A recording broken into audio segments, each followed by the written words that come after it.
Good morning, everybody. My name is Mark Hanna. I'm an assistant clinical professor of colorectal surgery at the City of Hope Cancer Center. My practice is mainly located at the Upland Cancer Center as well as the Kelowna offices as well. Our talk for today will be colorectal cancer, what every patient should know in 2020. So I have nothing to disclose in terms of conflicts of interest. The way we're kind of organize this talk is we'll start to talk about the epidemiology of the disease, which is basically the statistics of colon and rectal cancer, the incidence and the mortality associated with it. Then we'll talk about the pathogenesis, which is basically how colon and rectal cancer develops. We'll then touch on a hot topic these days, which is the incidence of colorectal cancer in young adults. We'll talk about current screening recommendations. Then we'll do a brief overview of kind of the new advances in surgical treatment, including minimally invasive surgery. And finally, we'll end it with kind of the lessons learned after this talk, what you should take out of this talk at the end.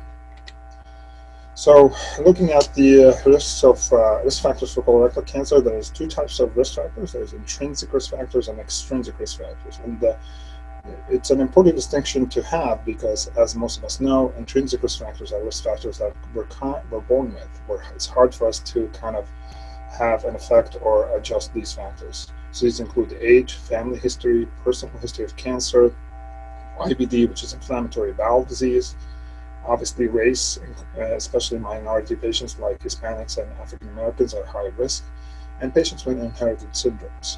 If you contrast that with extrinsic risk factors, this is where, the lifestyle and the patient can really make an impact on these risk factors. So obviously diet, so anything with high doses of processed meat intake or red meat intake is going to be high risk for colorectal cancer. Sedentary lifestyle, so obviously the less exercise you do, which kind of links with the next one, which is obesity, the higher weight you have, which again puts you at a high risk for developing colorectal cancer. Smoking, obviously, there's also a linear association here where the more you smoke, actually, the higher the risk of colorectal cancer, and it increases in an exponential way. Alcohol intake, especially heavy alcohol intake, has been associated with increased incidence of colorectal cancer, and type 2 diabetes, which kind of relates to the diet, sedentary lifestyle, and obesity that were mentioned before. Looking at the latest statistics for colorectal cancer, this is nationwide, so these graphs kind of look at both the incidence of new cases right here, and then the deaths will be right here, and they're divided in male and female patients. And as you can see, colorectal cancer remains one of the most common causes of cancer nationwide. So it's the third most common cause in males. Accounts for last year about 79,000 cases, about 10% of all cases. And again, in females, it's the third most common in terms of incidence. Again, 70,000 patients, about 8% in total. When you look at the estimated deaths, again, colorectal cancer is not only common, but it's commonly deadly in a lot of patients. So third most common cause of death in males with relation to cancer, about 28,000 patients and 9% of all deaths. Again, in female patients, as you can see, it's the third after lung and breast, about 24,000 cases, and which accounts for about 9% total.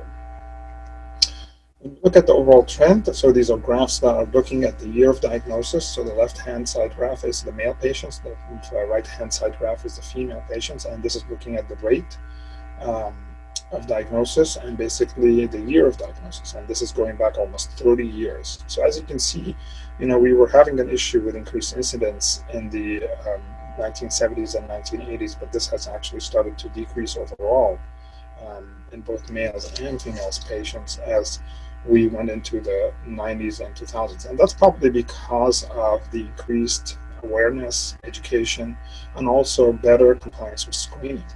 Colonoscopy is actually, the compliance with colonoscopy has increased, so we've done a good job from that perspective overall.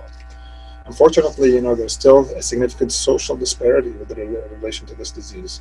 So this is again a graph that looks at population statistics for the U.S. This is colorectal cancer, and here we're looking at the year of death and the rate per 100,000 patients. But what's interesting about this graph is it's divided between what we call affluent counties versus poor counties. As you can see in both the male and female patients, if you look at the male patients and the female patients, there is a big disparity. There's a widening disparity between patients who come from poor counties, where they have higher incidence of cancer, compared to those who are the same sex but come from affluent counties. And what's interesting is, as you can see in the past couple of years, that gap is widening. And so unfortunately, even though we're doing a good job in terms of the overall incidence, we still have a lot of work to do in terms of making sure that we bridge the gap between patients who are affluent and are poor. And this is, usually a reflection of obviously access to care and access to screening. You can probably expect that patients who come from poor counties are not going to have good, timely access to get screened and get treated. Looking at California specifically, again, colorectal cancer remains quite a big problem. So as you can see here, in 2019, lung was the most common cancer. However, especially in California, colon and rectum was actually the second most common. So it was quite a big deal in our state. And these are the estimated deaths for 2019. Moving on to the pathogenesis of colorectal cancer. So this is a pie chart that kind of gives us an overview of where do these cases come from. And as you can see here, what's interesting about colorectal cancer is that the majority of cancer cases, about 75%, are what we call sporadic cases. So unfortunately, that means that the majority of cases, we still don't know why they happen. They happen in mostly patients who essentially have no family history or no genetic identifiable syndromes that we can pinpoint. And unfortunately, that means that it's still unclear to us why the majority of patients develop these cancers. We know that some of it is related to genetic risk factors, and some of it is related to the kind of extrinsic risk factors that we talked about. But unfortunately, even though we've made significant strides in identifying a lot of these genetic syndromes that can put you at risk for cancer, the majority of colorectal cancer is still sporadic in nature. 75% of cases are not inherited, which is, when you compare it to patients who have family history, that only accounts for about 10 to 30% of cases. And then these are the, polyposis syndromes, which are basically genetic syndromes where patients develop polyps or are genetically more susceptible to developing colorectal cancer. And unfortunately, these still only make a very small portion of cases. So Lynch syndrome is only 2 to 3%. Familial adenomatous polyposis is only less than 1%, and the hamartomas polyposis syndromes is less than 0.1%. So what does this all mean? Well, it's important to kind of put this in context of the risk, right? All of us want to know, what is our risk for developing cancer or colorectal cancer in our lifetime? And this is a good kind of graph because it gives us the cumulative incidence of cancer over the patient's lifetime. So as you can see here, when we look at all these conditions, so patients who are average risk, these are patients who basically have no family history of cancer or colorectal cancer, no family history of polyps. So that's the majority of us. Our lifetime risk is only 4%. What's interesting is obviously, if you have a family history, especially in first-degree cousins or first-degree family members, that risk almost doubles to 10% over your lifetime. As you can see, this is really much smaller than if you have a identifiable syndrome like Lynch syndrome, which is 50% over your lifetime, and FAP, which is when your body develops hundreds of thousands of polyps in your colon, and your risk of developing colorectal cancer, if you have that, is almost 100% of your lifetime. As you can see from this graph, almost all of these patients will have cancer by the age of 50 to 60. But again, to put this in perspective, most of us will be right here, which is the average risk category, where our lifetime risk is only 4%. So how does colorectal cancer develop? Well, this is a figure that kind of shows us the evolution. So, in the colon, we have what we call normal epithelium, which are just normal cells. And over time, these can become proliferating, which means that they divide in abnormally fast rates, and then they can develop small growth, which is called an adenoma. This can become larger in size, which is a large adenoma, and then can develop into what we call invasive cancer. And so this is kind of the sequence of events that leads to this. And this is important to know because this also provides us with what we call a window of opportunity, right? There's a window of preventing this progression to cancer, right? We have all of this time to try to prevent this from happening. And there are two main windows that we talk about. There's the 50 years of life where primary prevention is important, right? This is where the primary care physician role is crucial because they are the physicians who are going to help you reduce your modifiable risk factors. If you remember, those are the risk factors that we talked about at the beginning, the extrinsic risk factors that you can affect, like weight, obesity, alcohol intake, and smoking. So this is where primary prevention comes in. We also have a second window of opportunity of prevention, which is the secondary prevention, which is basically once you develop these growths, you really want to identify them early and remove these polyps before they become cancer. And again, in this window, the 10 to 15 years, the PCP and the GI doctor are the most crucial players because they are the ones who are going to make sure that you get timely screening and then get timely intervention to decrease the incidence of progression to invasive cancer. Once you develop invasive cancer, that's where the role of the surgeon and the medical oncologist come in to get you the right treatment so that you can be cured from this. Colorectal cancer staging. So there are 4 stages of cancer, stage 1, 2, 3, and 4. So stage 0 is basically when the cancer cells are localized and superficial. Stage 1, which is when the cancer cells start to divide and start to invade through the wall of the colon, as you can see here. Stage 2 is when these cells essentially invade almost all the way through. Stage 3 is when the cancer cells invade through the wall of the colon and start to basically invade the surrounding structures around the colon or spread to the surrounding lymph nodes. And then stage 4 is when there's spread to other organs. What's important to remember is the incidence of these stages. As you can see, the majority of cases are still going to be stages 0, 1, and 2. So 50% will be diagnosed with stage 1 and 2. And even then, about 27% will be stage 3. So there's only a minority of patients will be stage 4, which is 23%. And this is crucial to know because, again, if you get timely screening, even if you have cancer, as long as you get timely screening and get diagnosed in a timely manner, if you're in the earlier stages, you have a higher chance of success and a higher chance of getting cured. And this is really kind of illustrated in this, which is the colorectal cancer survival per stage. So as you can see here, for stage 1 disease, the 5-year survival rate is 94%, which is really great, as you can imagine. Even for stage 2 and stage 3, the survival rate is 82%, and even in stage 3 disease, where the cancer had already spread to the lymph nodes, the 5-year survival can reach up to 67, which is basically 2/3 of patients will still have, will be alive in 5 years. The crucial drop-off, unfortunately, is here in stage 4 disease, where you have a huge drop-off to 11%. So only almost 10% essentially of patients will be alive with stage 4 disease in 5 years after the diagnosis. And that's why it's so crucial for us to try to get people staged here or here and get treated in this phase as opposed to waiting until they progress to this. Because obviously, once we get to this point, it's going to be really hard for us to cure patients and have them survive for a long period of time. So moving on to a little bit of a hot topic these days, which is colorectal cancer incidence in young adults. And this has kind of been an eye-opening progression and development in the past couple of years. So young adults are basically classified as anybody who's less than 49 years of age. And traditionally we used to screen patients with colorectal cancer at 50 years of age. Patients who had average risk, we would start screening them at 50 years.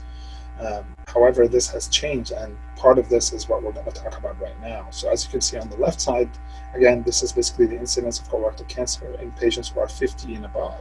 And this is over the past 30 years. These are the population statistics for the US. And as you can see, we've seen this graph before. We've had a decrease in incidence overall in both men and women over the past 30 years in that age category. Fortunately, there's been also a very scary trend in the opposite direction for younger patients. So patients who are 20 to 49, there's been a 40% increase if you compare it over the past 30 years. And there's an inflection point here that happened in the 1980s, and since then we've seen about a 2% increase since 1994, almost a 2% increase in these patients. Now, again, the overall numbers here are still much lower than people who are elderly, but this is a scary trend. This is a kind of a very eye-opening trend, because these are patients that traditionally you would not expect. You would not expect somebody who's 20 or 30 years of age to develop cancer, but there's been a very worrisome trend, increasing trend in this patient population. I'm sure most of you have heard about the story of Mr. Chadwick Boseman, a very famous, accomplished actor who was probably most famous for the Black Panther movie. And unfortunately, Mr. Boseman kind of was a classic example of this worrying trend. It seems like he was diagnosed with stage 3 colorectal cancer at the age of 39. And what's amazing about his story is that he kept his diagnosis hidden, and he was getting all this treatment and surgery, all the while doing all these amazing movies and amazing roles that have inspired many, many people. And unfortunately, it seems like his disease progressed from stage 3 to stage 4 while he was on treatment, and he died at the age of 43 a few months ago. So again, looking at the most up-to-date statistics, these are the 2020 statistics, and these are only looking at the incidence of cancer in young adults, everybody who's basically less than 40.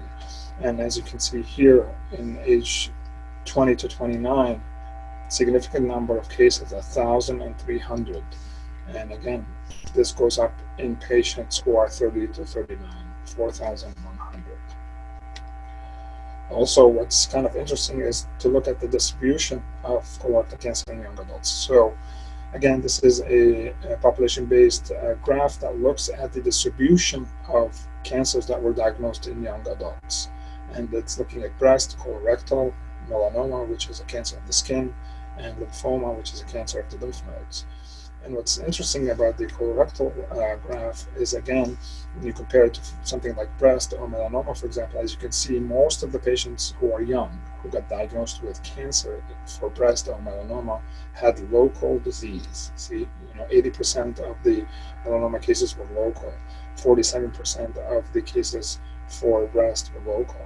Whereas when you compare them with colorectal, unfortunately, there's still a significant number of these young adults who develop cancer that are being diagnosed with regionals. With the regional, we're talking about here stage 3 disease, and then distant is stage 4 disease.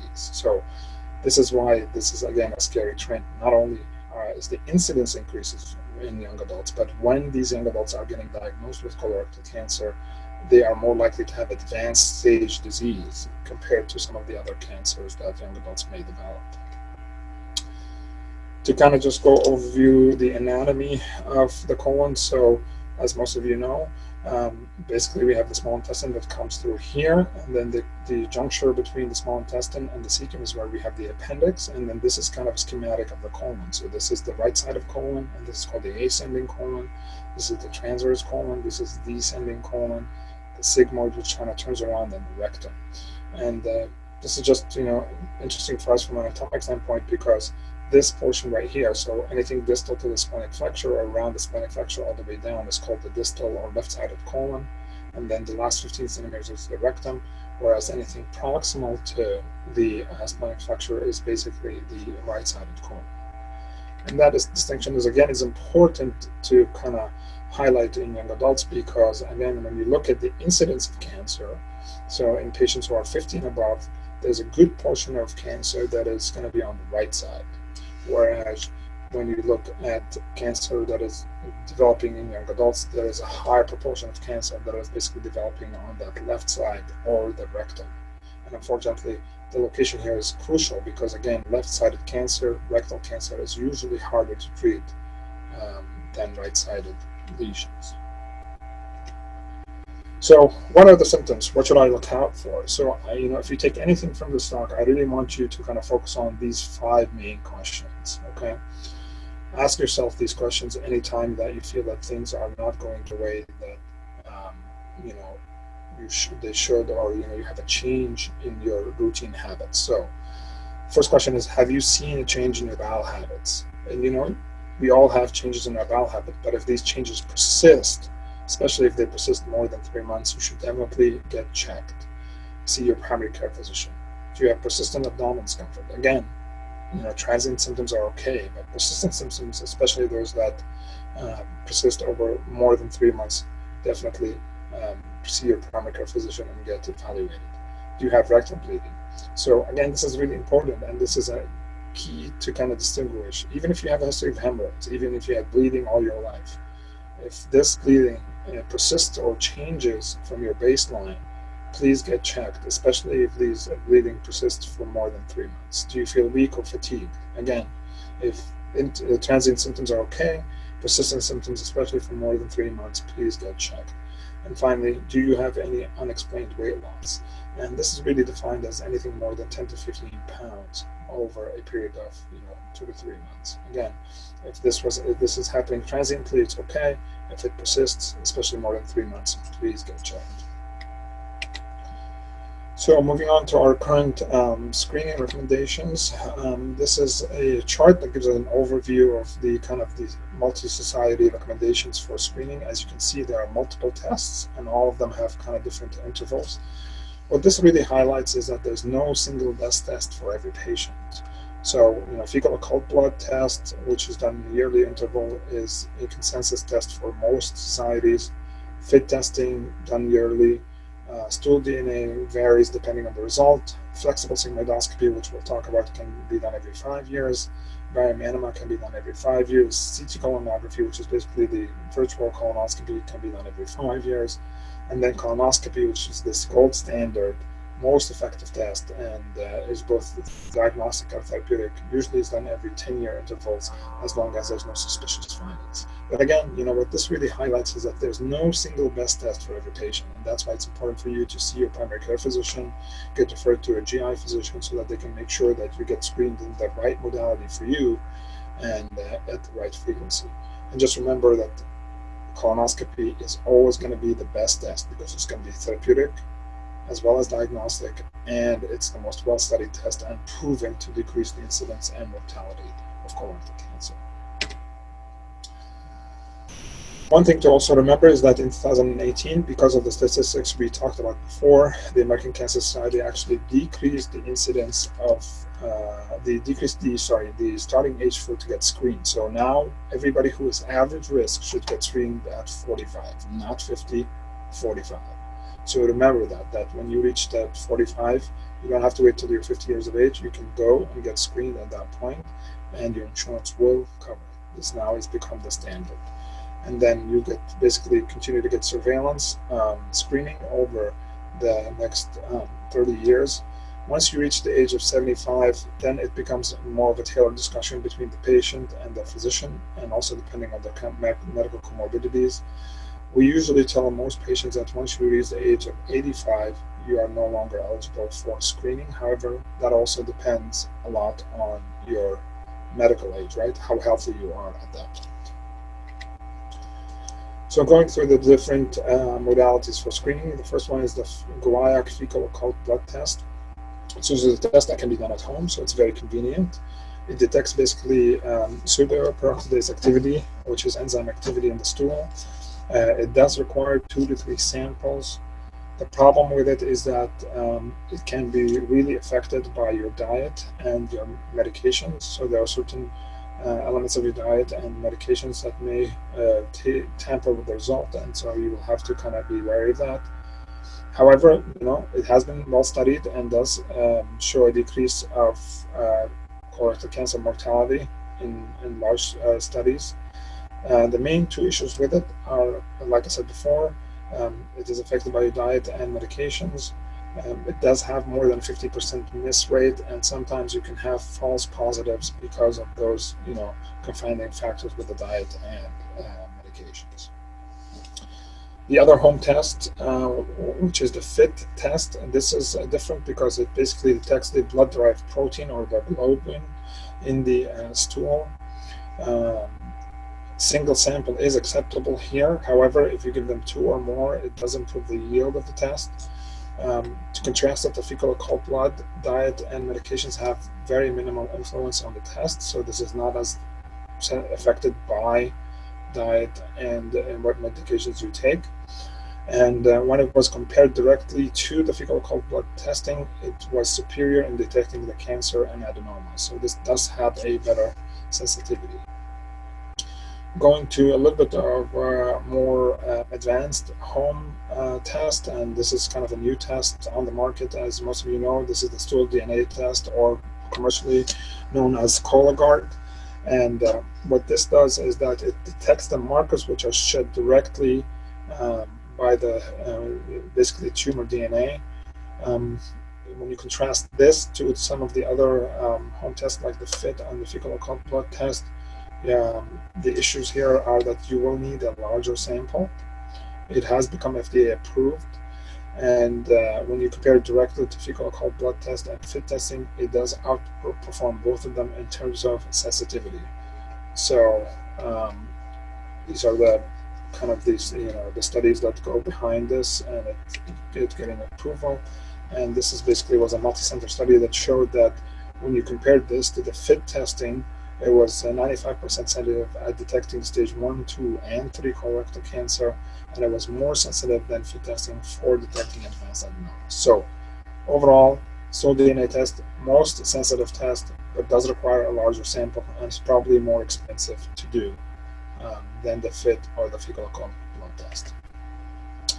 Now going through the other screening modalities, these are going to be all procedures, so done in the office or in the endoscopy suite. The first is the flexible sigmoidoscopy, which is basically kind of a short form of colonoscopy, and this is basically where we use a camera to kind of visually inspect the rectum and the sigmoid colon, as you can see here. So that's basically probably the first 30 to 45 centimeters of the rectum and colon. So distal inspection of 50 to 60 centimeters of the colon and rectum. What's interesting about this is that this doesn't really require that much prep, and it's very well tolerated for most patients. So this can be done without sedation, can be done in the office, and can be done by primary care physician or nurses who get specialty training to do this.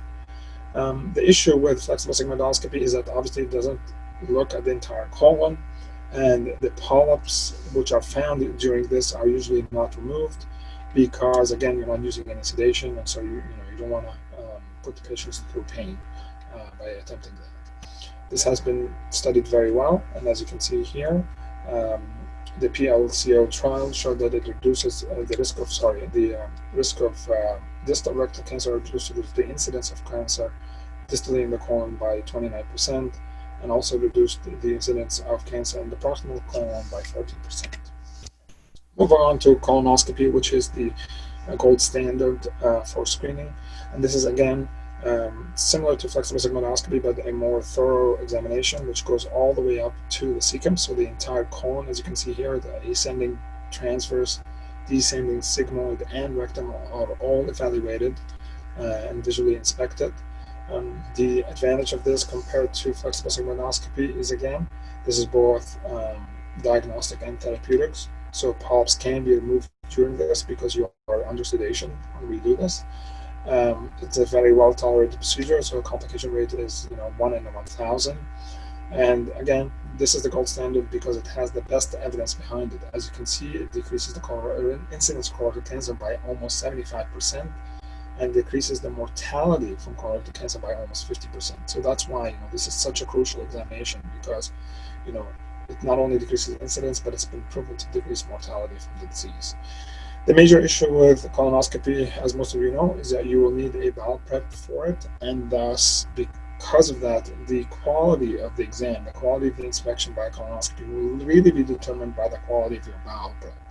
And so if you have a good prep, the operator will be able to see well and give you a good screening. If you have bad prep, usually you might have to repeat the procedure because they can't see things optimally, and so they can't really rule out if you have any small. Finally, virtual colonoscopy or CT colonography. So this is essentially a CT reimagining of the colon. It's a visual inspection of the entire colon and rectum, as well as the abdomen pelvis. You do have to have a catheter inserted into the rectum. Again, it's well tolerated. Complication rate is extremely low, 3 in 10,000 cases, and this has been well studied and seems to be comparable to colonoscopy for detecting 1 centimeter lesions and greater. So the problem with this is that it might miss small lesions, and when they tested it on both elderly and younger patients, there was no difference in the quality of the test. Usually we save CT colonography for patients who are not eligible for a colonoscopy, because the problem here, even though you let's say you get a CT colonography, and if they find something, you still need a colonoscopy after that to be able to intervene on that finding, remove that polyp, biopsy that polyp, whatever. So really, we only do CT colonography, only recommended in patients where colonoscopy is, not feasible because of some technical issue. So current screening recommendations for first colonoscopy, if you're an average risk patient, so as you can see, this is a little bit old, non-African American, we used to start at 50. This is wrong. We now start at 45 for almost everybody. Average risk African Americans should start at 45.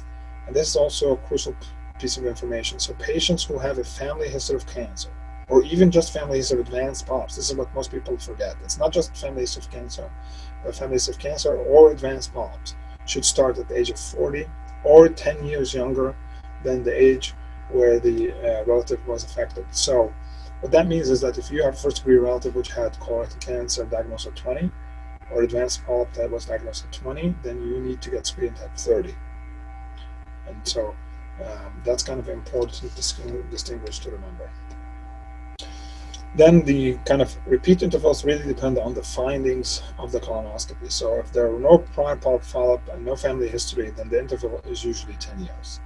If you develop one or two small precancerous polyps, or if they find one or two small precancerous polyps, usually the interval is anywhere between 5 to 10 years.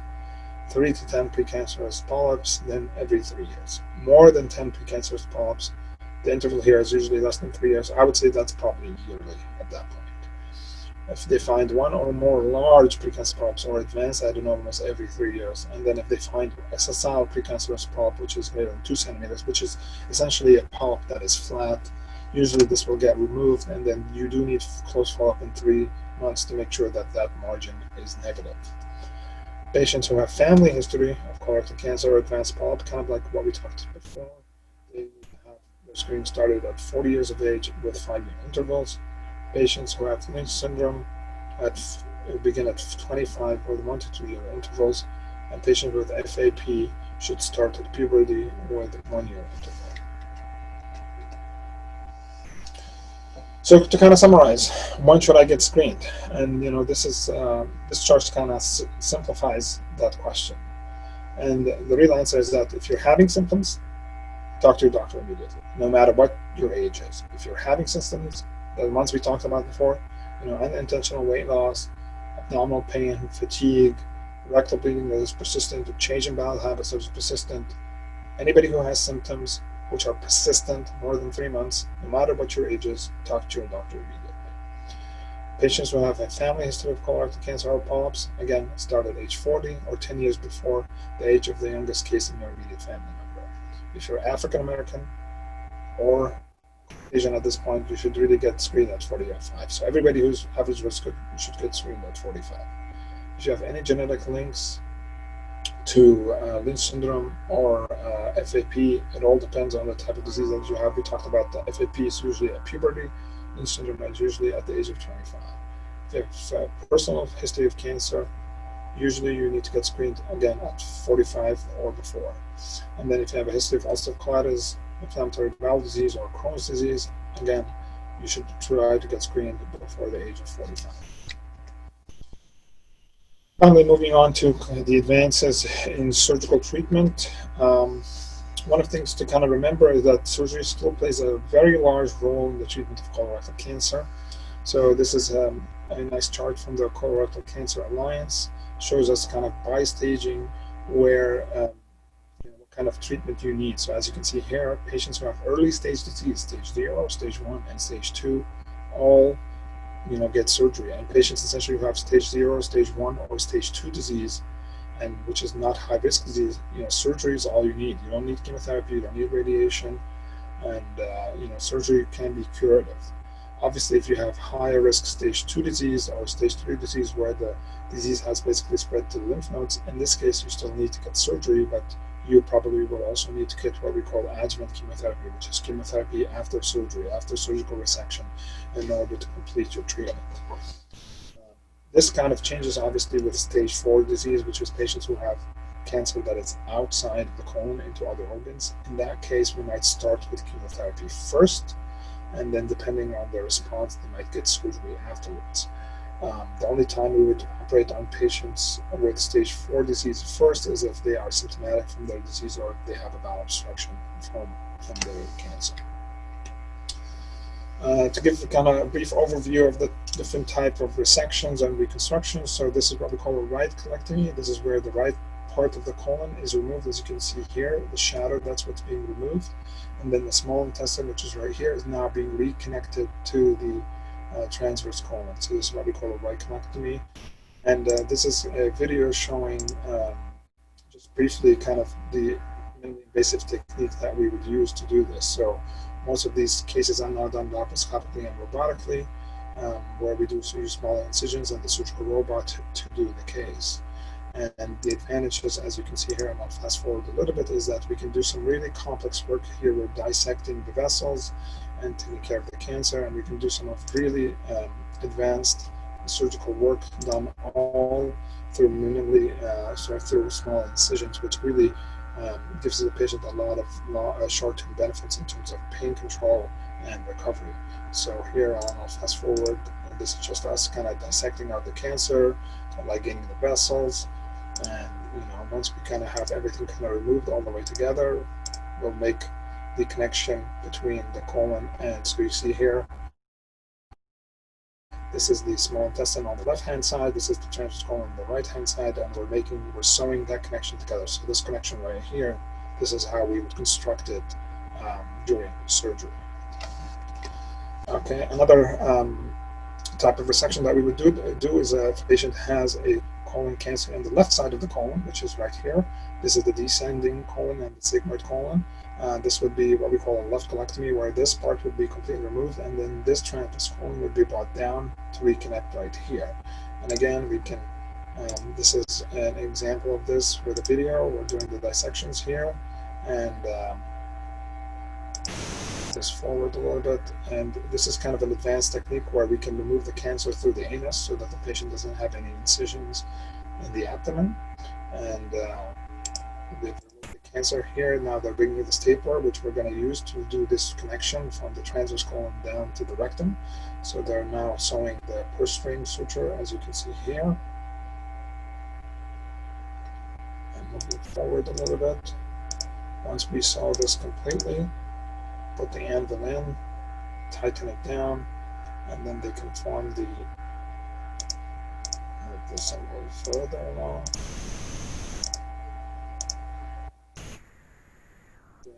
So now this is basically the what we call the anastomosis. It's the reconnection after the removal of the cancer of this transverse colon all the way down to the rectum. And this is how it would look like on the inside after it has healed in a few weeks. Again, advantage of robotic surgery, as you can see here, small incisions. So this entire operation, removal of this whole cancer, whole segment of the colon, and passing it through the anus. You can do this with essentially 5 incisions, where the biggest ones are going to be 8 millimeters. And this makes the recovery so much nicer for the patient, much faster in terms of recovery and in terms of pain control as well. Other types of resections that we do, so patients who have cancer in the rectum will get what we call a lower anterior resection, where again, this is the portion of the cancer that gets removed, and then we take the descending colon and reconnect it. In these cases, as you can see in the past 3 types of reconstructions, all of them were done with an anastomosis, did not require a permanent ostomy.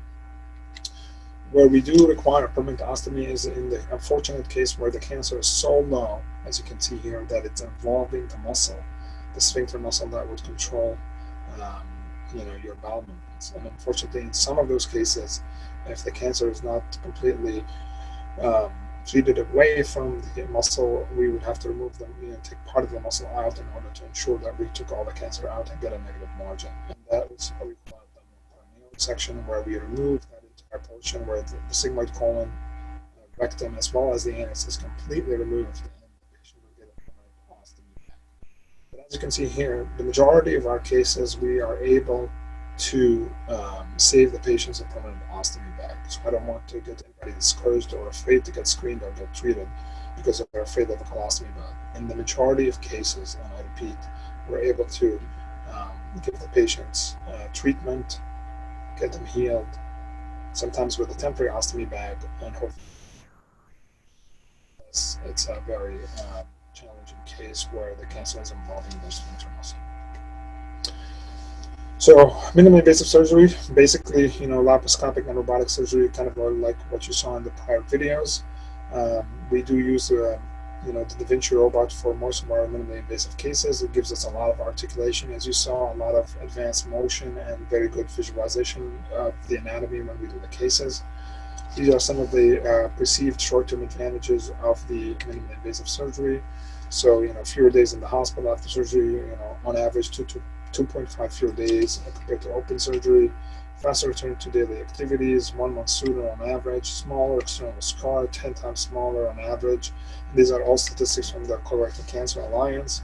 There's less pain and low risk of opioid addiction, less risk of infection, and less internal scarring. So, am I a candidate for minimally invasive surgery? The real answer is that yes, most of the patients that we see are going to be candidates for minimally invasive surgery. This is a kind of just a graph that shows us kind of the questions that we have to look at when we kind of entertain the idea of which approach is best for which patient. So minimally invasive surgery is usually going to be more successful or more easily done in patients with lower BMIs, patients who've had fewer radiation treatment, patients with no prior major surgeries, and patients who are, less advanced cancer, right? So if you have earlier stage disease, more likely to be able to do this. Open surgery is probably going to be considered for patients with higher BMI or obesity, although this is kind of changing. We're probably now doing even more patients who are obese, more patients with BMI, because our techniques with minimally invasive surgery, especially with the surgical robot, have really allowed us to become more facile at this. There are some medical conditions which may stop people from getting minimally invasive surgery, although again that list is dwindling, and probably most patients with most medical conditions will be able to get MIS surgery.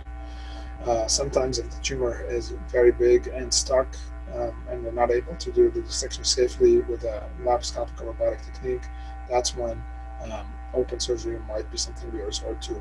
And again, the spread of the cancer. So if patients have cancer that is spread to multiple organs and multiple areas of the body, again, minimally invasive surgery then becomes a bit of a moot point, because you're going to need a big incision to be able to see everything well, to be able to move everything thoroughly, and so that's why in those cases open surgery might be the right choice. The bottom line is most of the patients that we see are going to be candidates for the minimally invasive approach, and we do about 80 to 90% of our cases with that approach because it gives the patients such an advantage in the short term. So finally, what are the lessons that we've learned today? I want you to kind of take home with you these crucial statements. I want everybody to remember that colorectal cancer is very treatable, as we kind of saw with all the statistics we talked about, with good survival. That good survival really depends on the stage of the disease, and so it's going to be crucial for us to have most patients diagnosed early so that we can treat them early. Everybody should remember that colonoscopy is a very effective method of screening and prevention. It is very well tolerated, and nobody should be afraid of getting a colonoscopy. Most patients who are average risk, we need to remember that the start of screening is now at 45 years of age, not 50, 45. So everybody should get their colonoscopy at 45, unless you have any of the family history or risk factors where you might need it earlier and might need more frequent screening. If you take anything out of this talk, please remember this next sentence. If you have symptoms, please get screened, no matter what age you are. The incidence of colorectal cancer is increasing in young adults, as you saw. So please, if you're in your 20s or your 30s or early 40s, don't wait. Don't ignore your symptoms. If you're having any of the symptoms that we talked about before, get screened, get evaluated. And finally, remember that minimally invasive surgery, which is laparoscopic or robotic approaches, most patients are going to be eligible for this, so almost everybody can get their surgery done that way. and there's a real advantage to this because it improves the short-term outcomes and the time of recovery after surgery. Thank you everybody for watching today. I hope this was informative, and please don't ignore your symptoms and get screened.